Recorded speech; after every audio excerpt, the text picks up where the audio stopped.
আঞ্চলিক আবহাওয়া কেন্দ্র কলকাতার দৈনিক আবহাওয়া আপডেট ভিডিওতে আপনাকে স্বাগত। গতকালের সর্বোচ্চ তাপমাত্রা ছিল দক্ষিণবঙ্গের পুরুলিয়াতে 35.5 ডিগ্রি, উত্তরবঙ্গের বাগডোগরাতে 34.4 ডিগ্রি সেলসিয়াস।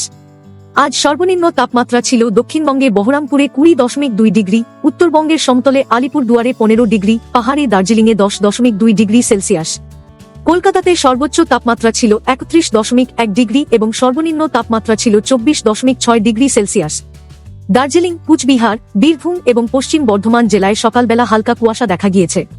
পশ্চিম মেদিনীপুর জেলায় অতি হালকা বৃষ্টিপাত হয়েছে। সমুদ্রপৃষ্ঠ থেকে 1.5 কিমি উচ্চতায় পশ্চিম অসম থেকে বাংলাদেশ হয়ে গাঙ্গে পশ্চিমবঙ্গ পর্যন্ত একটি নিম্নচাপ অক্ষরেখা বিস্তৃত রয়েছে। দক্ষিণ পশ্চিম বঙ্গোপসাগর এবং সংলগ্ন উত্তর শ্রীলঙ্কার ওপর সমুদ্রপৃষ্ঠ থেকে 1.5 ও 3.1 কিমি উচ্চতার মধ্যে একটি ঘূর্ণাবর্ত অবস্থান করছে।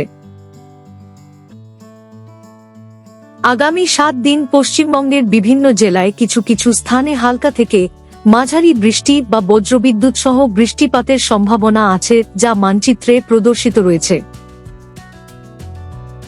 প্রথম দিন উত্তর ও দক্ষিণবঙ্গের কিছু জেলায় 1-2টি স্থানে বজ্রবিদ্যুৎ সহ বৃষ্টি বা বজ্রপাতের সম্ভাবনা আছে।